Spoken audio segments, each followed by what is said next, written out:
Hiya, hiya. I'm Joey Reynolds. I'm a stand-up guy and a bird brain.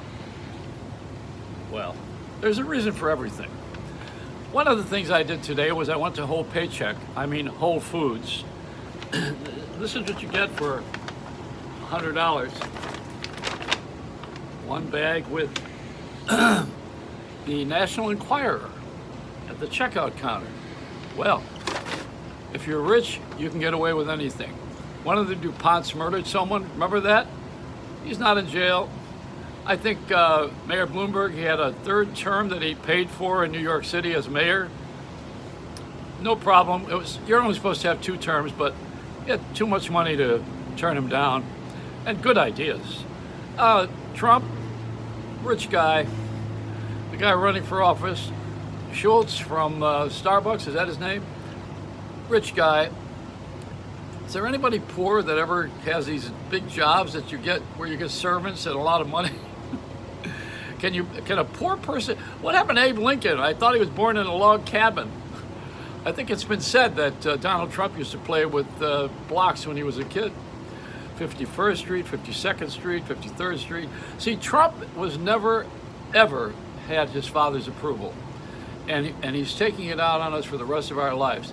You saw when he gave his State of the Union speech the other night, the women stood up at something he had said, and it surprised him. And he says, well, you're not supposed to do that.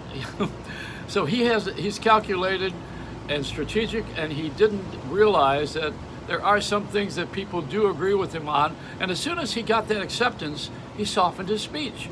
Because that's what he wants. He wants you to like him. Who doesn't want to be liked or loved? Or paid. So it's about that, I mean, it's the pathology. It's the way we are. It's a human condition. Nothing to do with your title or your money. But there's a lot to do with your money and your title. When you have something that's very, very important, like money, then you can do a lot of things that ordinary people don't get away with. Like you can have a girlfriend and a wife. Get rid of the wife, have several wives, pay them off, get a couple girlfriends. But you're not supposed to be in the Enquirer and then accuse them of doing whatever Bezos is accusing them of. I'll tell you something. If I were to have that sexual acting out, I would not be in the National Enquirer. My story would be in Mad Magazine. Because I'm crazy. I'm crazier than I am smart. And I am smart. But if I were getting away with it, I would look like this. I would look like I'm not getting away with it, because I wouldn't.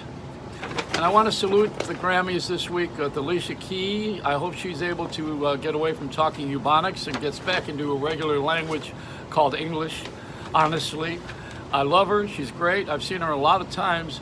Who is she playing with all the time? Joey DeFrancesco from Philadelphia, the best organist in the country right now. And she's wonderful with him. They're good friends. He ought to win a Grammy. Maybe he already has, and I don't know it yet. But Sunday we'll see it. CBS has got nothing to do but specials. They had the Super Bowl. Now all week long it's the Grammys, and I don't know what they're going to work on next. But television networks are falling apart. They got nothing to do except to bitch and specials. So this is a special that we have, the Gimme Awards. And my friend Johnny Madera, who wrote At the Hop, for Danny and the Juniors, he had a record called Rock and Roll is Here to Stay. However, next year at the Super Bowl in Miami, 1 year from now, they already have the halftime entertainment plan with a hip-hop artist. I want to see somebody with something I can sing. I can't even sing the national anthem. It doesn't have the melody flow that I like. It's just amazing how we used to have songs that were done by all the artists. Everybody loved them, every age group, every nationality. Not everybody likes everything, but it was a better shot. Now, it's one artist, one song, one moment, one lifetime, one life to live. The young and the restless. Life is a soap opera. And so I'm a stand-up guy, and I got my Joel Osteen shirt. He's going to do some stand-up tonight, and he is a good motivational speaker. But, my father, who was not very religious, but he used to say when I came home late, Jesus. And I always thought he was praying. It's a Joey Reynolds rap.